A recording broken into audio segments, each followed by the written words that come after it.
Ladies and gentlemen, happy freaking New Year. Yes, sir. Today on the channel, we're going to start off the New Year videos, or the newest years of videos, with a reaction. You guessed it.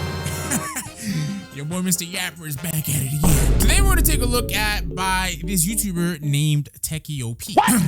I can explain what I meant to say. I meant to say today's video we get. Now Mr. Techie himself has a pretty interesting video on his channel talking about why Roblox developers abandon their games. So if you guys don't know, I have a Roblox game of my own that I'm working on. It's called Anime Open, and for lack of a better word, it's been a very difficult experience to actually take on this project and manage. And I'll give you guys more backstory as to that and why that's the case later into the video, but some of you guys might see where I'm going with this. Basically, because of that experience that I've gone through so far, I wanted to see if Techie also had things to say on this subject, or if he was just gonna go the route of traditionally why these popular Roblox developers stop producing their games, which I also have my own thoughts and opinions I'd like to share on that as well. But voila, here we are. Drop a like on the video, guys. Support your boy Mr. Swole, and if you're new around here, consider subscribing, and also do me one more favor, right? If you guys can, if you want to see me play games on this channel, let me know what to play, because I don't know what to play. Let's react to this video. All right, Mr. Techie, minus the OP part. What's up? Let's see. Roblox developers abandon their games. Have you ever wondered why your favorite game on Roblox might have been abandoned, and the reason?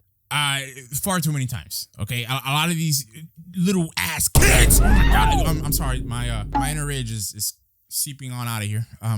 But yes, far too many of these popular Roblox developers like stop updating their games when they're literally making hundreds of thousands of dollars a month. Like, how dumb can you be? Okay. This is why. Oh, by the way, this is why it's important to do what you're passionate about. Gem.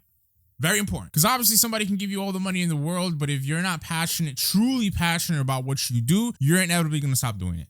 And that's why I have a lot of different things that I can do on YouTube, or I know the inner workings of a lot of different things, and I can become like this super rich, famous person. But I'm a big believer in that if I'm not passionate about something, I just simply won't do it. Even if it means that I'll be super uber duper successful. It's like, I know it's going to be one of these situations where a game blows up, they get a lot of money, and then they just stop because they don't really care. They're not passionate about this stuff. Let's keep going. Well, today we'll be looking into why most Roblox developers end up quitting most of their games. Without further ado, don't forget to like, subscribe, and let's get straight into Yeah. Like, subscribe to Techie, but most important, like, subscribe to me. discussion. Exhibit A, the problem with the Roblox front page. Get divorced at 3 a.m. Most engaging. The one thing that these games do best is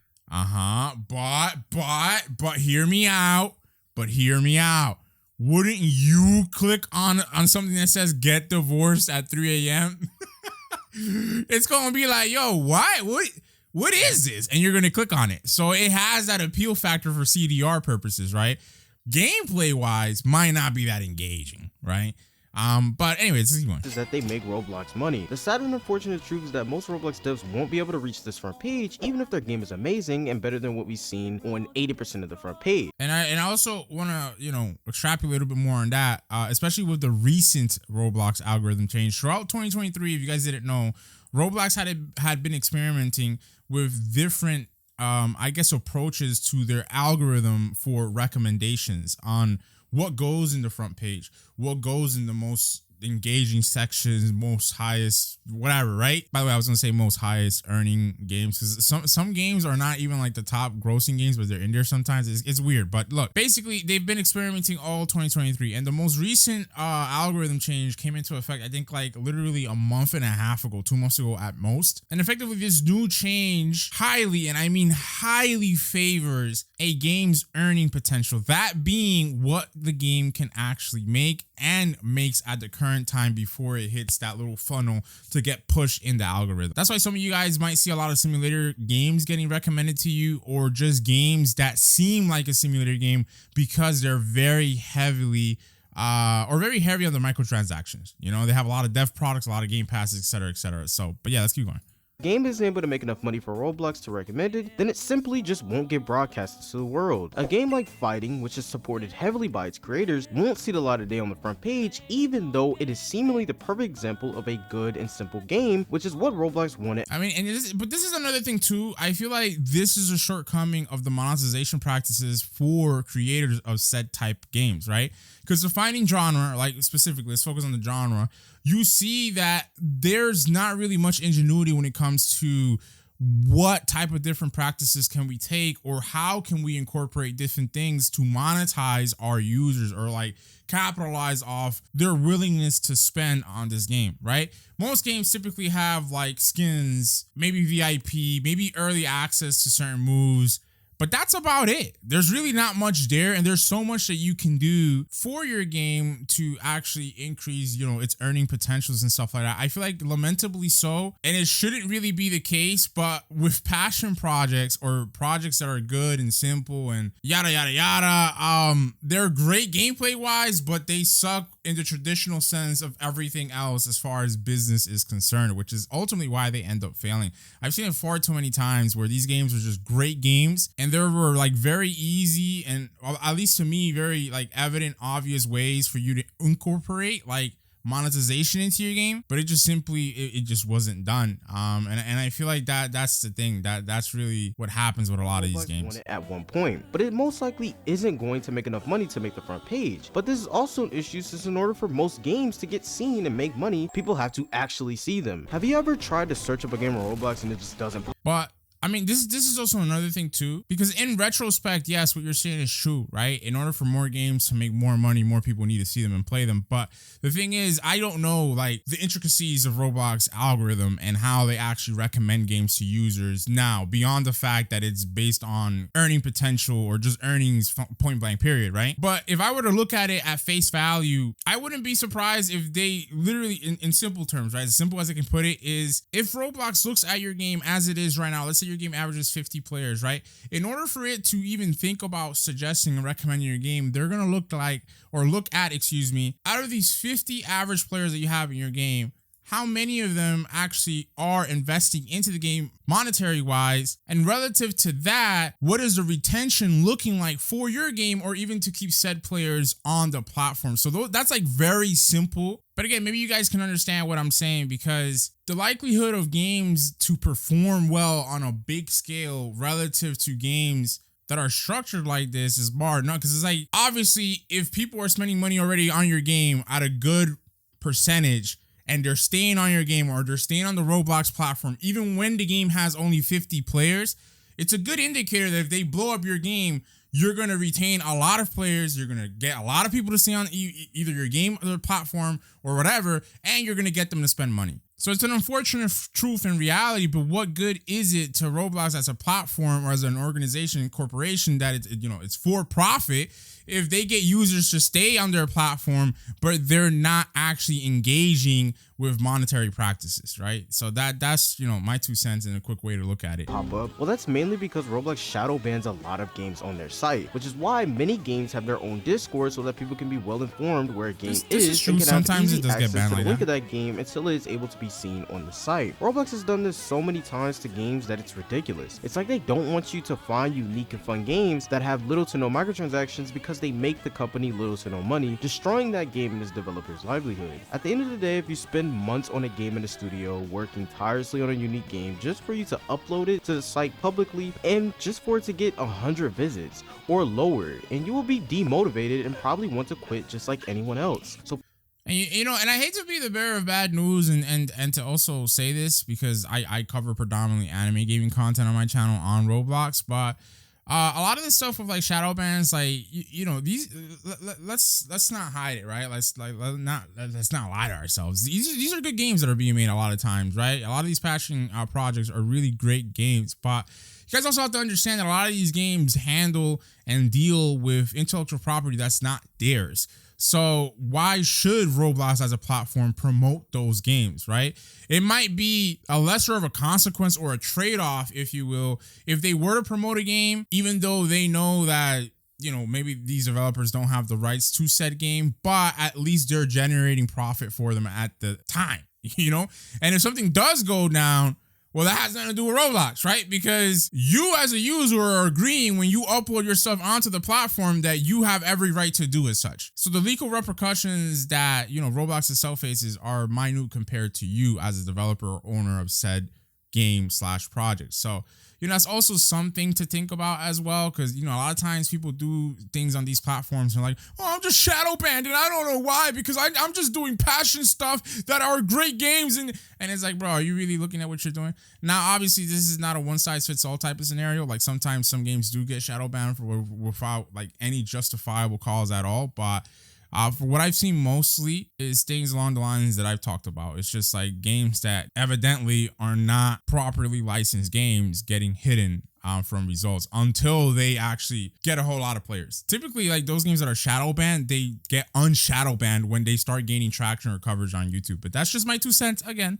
People have to find other outlets to get their games out because of Roblox's severely flawed recommendation system. We saw this happen where developer Lethal Company, a super popular horror kind of co-op game, who was actually an ex-Roblox developer, just simply quit Roblox to make an actual game on Steam. And we saw just how successful and unique that game blew can up, be bro. off of Roblox because it actually can be seen. I bet if Lethal Company was made on Roblox, it would probably be considered an underrated game or a hidden gem, only being able to average around 1K players. This is an issue and will lead to more and more talented developers leaving the— But you see, this is also another thing as well, because there's too many external variables here in this situation. Because the thing with Lethal Company is Lethal Company reached mainstream gaming, which is so much bigger than Roblox gaming, unfortunately, right? If it was released on Roblox, only Roblox content creators would cover it and push it, which we've seen Roblox games do exceptionally well. But you obviously cannot compare the scope and potential reach of Roblox creators as opposed to creators in the general, like, big mainstream gaming community. So that's my 2 cents on that as well. The platform entirely to become more involved in the indie game industry. Since Lethal Company was such a success, we know that there will be many talented developers on Roblox that aren't able to actually showcase their skills because of how limiting the platform is. Exhibit B, the toxicity of the Roblox community. I've spoken to a few Roblox developers in the past, both experienced and non-experienced developers, and have realized that the dev community is super toxic. Hell yeah. Yo, them boys are toxic as hell, brother. Oh, they got Revolver in here with some screenshots and stuff like that. Always a competitive beef or just an ego competition when there's a group of developers in one area. One guy just has to be the best and the world just has to know it. The number one common thing most developers give as advice is really to just not compare your work to others, especially when you're first starting out, because that can lead to disappointment early on. Yeah, so that's something I want to talk about as well, because I agree. I think this is also a really big factor as to why people abandon their games and give up on their games, because the dev community is super toxic. Okay, I myself haven't ran into the issue of people trying to be toxic or like a douchebag to me, but I have seen them or devs talk to one another in super toxic ways that I know that in and of itself, like I agree with Techie. Everything he's saying so far, even though I've had my opinions to share on it, it does stick to the point of, these being factors that do influence why developers could want to or do even eventually end up potentially abandoning their games. But like I said, I've seen it happen. I've seen these guys, talk to one another, devs in this community, and they're super toxic against one another. And it's not nice to see. And you think it's super childish. At least I think it's super childish. And I'm just like, bro, if I was really here in the trenches, as they say, working amongst these guys like that, yeah, I probably would not last long, because these guys are just like way too toxic. Due to the unrealistic expectations as to what or how something is meant to look or be done, a lot of the time developers aren't given a positive space to just build their skills. It's just a whole bunch of negativity from people and fellow devs, because everyone just has such a big ego because they're making thousands from Roblox, I guess. Not only just the developers being toxic to each other, just the general Roblox community in general, people like me and you are at fault as well. A lot of the time when a game is in development, the community behind the game will harass many devs for sneaks and even go as far yo, what? Yo, what is this screenshot? What? Behind the game will harass many Why would you? What? Okay, you know what? All right, let's keep going. Let's go. Yes, for sneaks, and even go as far as to straight up disrespect a person's hard work while in development. I have made videos reviewing games and giving my complete and honest takes, but I only go as hard on games that I think deserve it because they're obvious cash grabs. But for games that have a good amount of effort put in, I'll always give them props because it's hard to be unique on a platform full of clones. But this level of toxicity from a dev's own community can cause a lot of mental strain and end up making a developer quit outright, because I could probably guess it's a lot to handle. I mean, when I get a hate comment on my videos, I have to hold up the urge to curse people out. So I can only imagine how this is for a developer with a large game getting thousands daily. But I think developers just need to keep in mind that Roblox is filled with kids that have no idea how a game works or what goes into making an original idea for a game. They just only want what is considered popular, which is why games like Block Streets are so popular over original games. When things get negative or critical in your community, just show them what you're about and ignore the rest. Exhibit C. Funding is always a hurdle. The bigger a project, the more money it will take to make. This is an obvious thing when making a game. For example, a game like Railseas has taken 6 figures to look this good, compared to a game like Blade Ball, which probably didn't take that much to develop. Again, making unique projects will most likely take more and more money depending. It's all relative, really. I will say that, you know, after being in the development scene on the Roblox platform for like about a year now, as with anything, as with any aspect of business, right, doesn't have to be game development, you always find people that can do things for cheap and always people that will overcharge on whatever they're doing, right? However, I will say on Roblox, especially in the development scene, again, because we're talking about that, it's more likely than not that a person will overcharge you, because I've always said it, Roblox has allowed a lot of these young kids, I'm talking about 14, 15, 16, 17-year-old kids, and now since they are maturing, they're like, you know, 19, 18, barely 20. But yeah, Roblox has allowed them access to thousands, if not millions of dollars, easily. Like, I'm telling you, like, these kids think that they're God amongst men when they're really not. They think they're super talented when they're really not. And I always say this and I preach this because the thing is that people fail to understand that a lot of the guys that made so much money that were young on Roblox didn't make that amount of money because of how like talented they were, genius they were. It's debatable because some of you could debate that. I'm not gonna hold that from you. But facts of the matter are that these guys were the first ones to be on Roblox. So as Roblox blows up and becomes this huge platform, and you've already had that experience and you know how to make games on Roblox and you've been making games on Roblox and you have that backlog and whatnot, obviously you're going to get a lot of freaking money. And that's the thing that I always say with a lot of these developers. It's not so much as they're super talented and this super smart, like, oh yeah, I'm him, bro. Like, you know, that's the ego that a lot of these guys have. And they're really not him. They just happen to be one of the first people to do this stuff. But yeah, anyways, I'm going off on a little bit of a tangent. Basically, what I'm trying to get at is that people charge a lot of money because they don't know the value of money on Roblox since they get it so easily. So I will say that funding for games, it really just depends. You know what I mean? If you're paying out money like crazy, like, yes, it'll take you a whole lot of money to like make a game that looks like Railseas. But if you're like aware and know the actual value of stuff, right, typically, then it doesn't really cost, like, yes, it costs multiple thousands of dollars to make a good game, but it's not going to cost you hundreds of thousands of dollars to make a game like Railseas. And I will say, I'm not saying that in a bad way, so don't take that in the wrong way for anybody. Like, even the Rel brothers, if they somehow watch this video, I'm not saying that in a bad way. I'm not saying they made any bad decisions and yeah, they're getting ripped off or whatever the case is. No, like, I'm just saying it's all relative. So I winded back the video a little bit because I wanted to start it off here since Techie did clarify that. Well, you'll see what he says. And making unique projects will most likely take more and more money depending on how many features you want to add. Yeah. But this makes me realize why Roblox developers don't want to make the biggest project starting out, because many just don't have the funding to do so. So they make what they might see on the front page, the cash grabs. And that's what they take inspiration from, which is why we see so many of the same games popping up nowadays. But my counter to this is, you could just have a simple idea like something like Blade Ball and it will go crazy and make tons of profit for you and your team. And it will last longer than you copying a game you see on the front page, making you even more money in the long run. Just something to think about if you're planning to become a dev or already are one. Exhibit D, scamming in the Roblox community. On Twitter recently, I've been seeing boy, them boys be scamming like crazy on Roblox, man.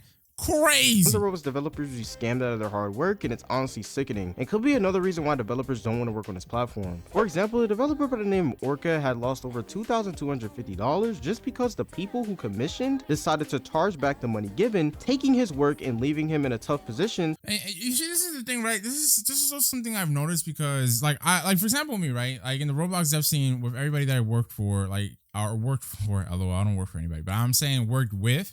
I don't do upfront payments at all, point blank, period. But because of situations like this, a lot of developers in the Roblox scene are not starting to like charge upfront.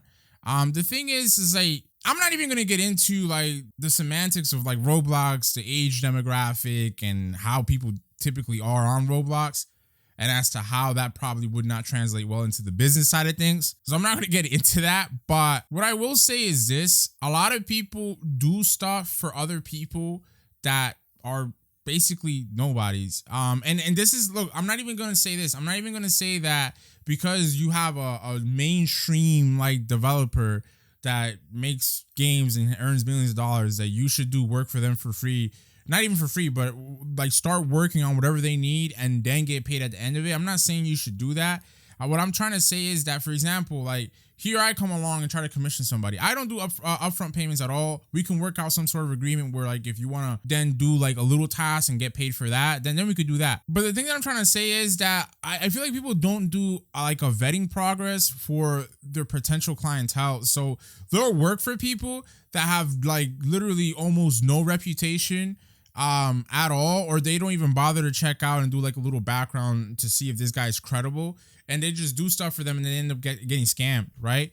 Because, you know, the thing is like I stand by and I'm tall and proud about me not paying up front because I pay 100,000%. Nobody can ever say they ever did something for me I never paid them. I pay 100,000%. I've never scammed nobody.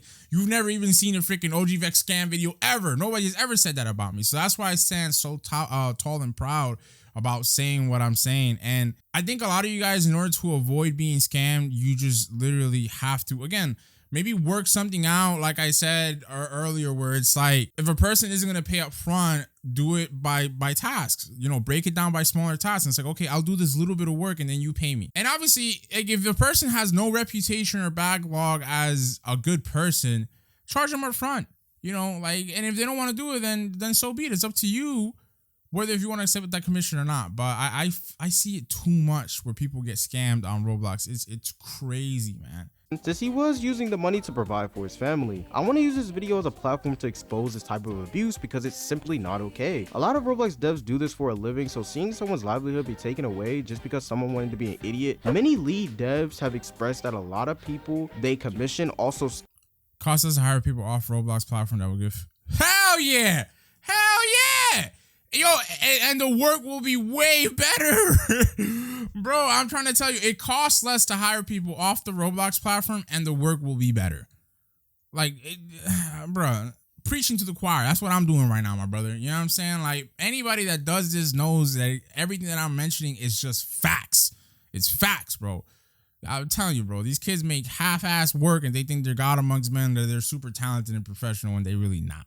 Scam too, so it goes both ways. The people who do the work get scammed, and the people who pay to get the work done also get scammed. That's very true as well, because this is also one of the reasons why I don't do upfront payments, because, and any dev will agree with this, basically so many people you would hire or commission and they just stop. They stop doing the work and they ghost you and they don't respond. So like the overwhelming majority in the dev scene, because again, they scam so much in the dev scene, they do this. They just lose motivation. They don't, you know, focus as much and blah, blah. So what makes you think that it's like, I'm going to go into this community. I'm going to like, oh yeah, bro, you're going to charge me $1,000 for this, $500 for this here. Have $250 up front, have 50% up front, have $500 up front if it's 50% of $1,000. Hell no, you must be out your goddamn mind. I'm not doing that. You finish your work, I will pay you before you hand it in. Just update me as you go. Or like I said earlier, it's like if you want to do things on a smaller scale, where it's like you do a task, you get paid, then we can also do that too. At least we know that things are getting freaking accomplished. You know what I mean?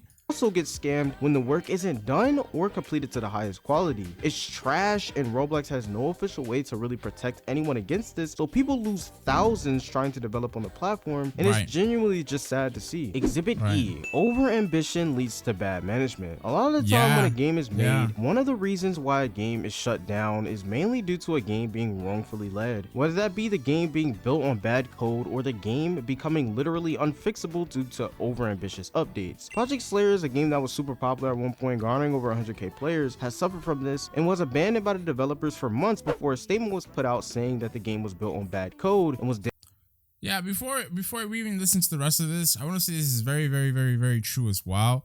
For the longest, a lot of you guys have seen on the channel where I give very good critique, and I tend to be insightful in a way. I'm not trying to put myself in a pedestal here or on a pedestal, but I know what I'm talking about usually. And a lot of people try to discredit me because of the fact that I like simulator games and games that weren't like traditionally mainstream, or whatever the case is. And by way of that, in the Roblox dev scene, a lot of these guys will tell you, like the ones that have talked to me, it's like, I know my stuff. Like, I really know what I'm talking about. Like, this is not something that's completely new to me. I'm not an amateur. I'm not a person that needs to be told about everything, whatever the case is. Like, I know what the hell I'm talking about and what I'm doing. But here's the catch, right? A lot of these guys, like I would come to work on my game and stuff like that, and they will leave, not even leave because they don't work for me, but they were like, nah, I'm doing this project, and then that project comes out and they flop. That has happened 99% of the time. And these are one of the indicators of this bad management or bad decisions that people tend to make on the Roblox platform. Is it's a bunch of kids making games with other kids. And I feel like one of the biggest things, even if you know your stuff in the Roblox dev scene, is if you're a content creator or not. If you're a content creator, forget about it. Like, people just like try to discredit you, this and that. Bro, there were a couple of guys that I talked to, we were talking about some high level stuff, and basically like, oh yeah, can you tell the person that's writing you all this to say this, or well, to specify this, that, and that. And I'm like, what are you talking about? I'm the one talking to you. So it's like, oh my goodness gracious, you know what I mean? But yeah, I will agree with Techie here as well. So far, solid video. Management is one of the main causes. Bad management is one of the main causes why these games fail. And again, these are kids that don't know anything, that are leading these high budget games for their reason. To be honest, I'm surprised they even get these jobs, because some of these guys I have seen, they're kind of well spoken, but like when you get into some intricate, like in-depth practices, a lot of them don't even know what the hell you're talking about or how things are done. So it's like, so how are you in a management position for this game? Yeah, I don't know. Damn near unfixable unless sold to someone who can fix it. This is just outright trash management from the lead developers for not realizing sooner and fixing the game instead of leaving the community in the dark for months on end. But a lot of games suffer from Roblox updating and breaking things often as well, so sometimes it's out of... So I will say this as well, right? Like what Techie said here for Project Slayer is about, the bad code and the developers not fixing it and this and that and blah, blah. A lot of times it's not because of bad management. A lot of times it's because they're incapable of fixing it. That's why so many of these owners, or like that are also coders, end up selling their projects off, because it's like, and I talk to some of these people that have bought these games for multiple hundreds of thousands of dollars, and they say like these games are absolute garbage. Like the code structure, the code base, everything is just garbage. So that's the thing. Like, a lot of these guys, they really think that the community thinks that these guys really know their stuff, and like they really don't. I'm sorry to break it to you. You know what I mean? So, yeah, I mean, you can blame it on management, but in this case, bad code is never to be blamed on management. It's to be blamed on the actual literal scripters, coders, programmers, whatever you want to call them. They just don't know what the hell they're doing. So that's why they're not going to update their game consistently or be transparent with the community and do whatever, because they just don't know. They don't know. Of their control. But it is important to let your community know when something like this happens, instead of just letting the game go without updates and changes on end. But the stress that this causes also leads to devs abandoning previous projects and starting new ones, believe it or not. And of course, with this bad management, leads to the game dying off in player count, which of course leads to the development team becoming more and more unmotivated to work on the game, which leads to the eventual death of that game. And then sometimes life just gets in the way of developing, so that too can make a developer maybe you want to abandon a game. Roblox development is not... Yeah, I feel like that's really... Wow, that's like probably one of the truest statements for the entire video as to why Roblox developers abandon their game. I've been mentioning throughout the entire video that a lot of these kids are literally kids. So a lot of them get access to money. They start buying stupid things. They start going out a lot. They start doing all the things that they've dreamed of, even though they're kids, or that they see popularized on social media. And obviously they get caught up in that. So by way of that, they no longer are able to like work and grind on their games anymore. So they end up losing it all. So yeah, that's one of the truest statements in this entire video, man. Crazy. Not easy, especially with the homepage of the game being riddled with trash and not catering towards creativity. But I will say, don't give up on creating your project, whether it be big or small, because trust me, someone out there will like it and play it. Don't be scared to go against what works either. We need more creative games, so let your game be that instead of conforming to the trash we see every day on Roblox. But if you do decide to create a cash grab, at least use that money to create something creative and unique and just give back to the platform, you know? Good luck to all of you developers, whether that be aspiring or experienced devs, and I hope everything goes in your favor. Now, as I say in every video, if you guys enjoyed this video and you'd like to see more content like this one, please don't forget to like, pretty subscribe, cool video. And I'll see you guys in the next video. All right, so this video definitely wasn't, well, I mean, it was the type of video that I expected it to be, but it wasn't what I had hoped for it to be. And I mean to say that in regards to that, this video isn't really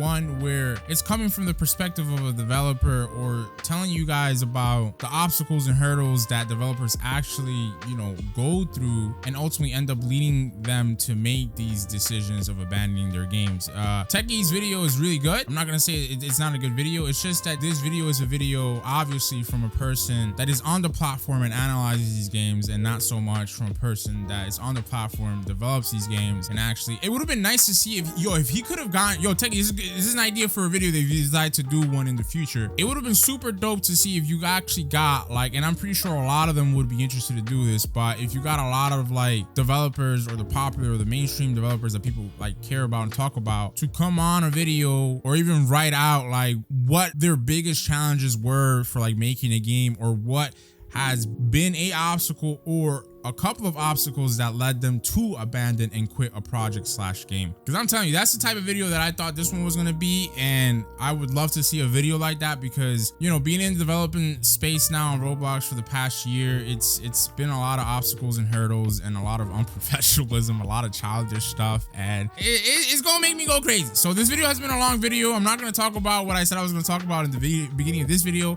but if you guys want to see me talk about that, let me know in the comment section below and I can do another one. But your boy Mr. Yapper has done his reaction. I'm out of here. I'm gonna catch y'all later. Like, subscribe if you do. See you guys later.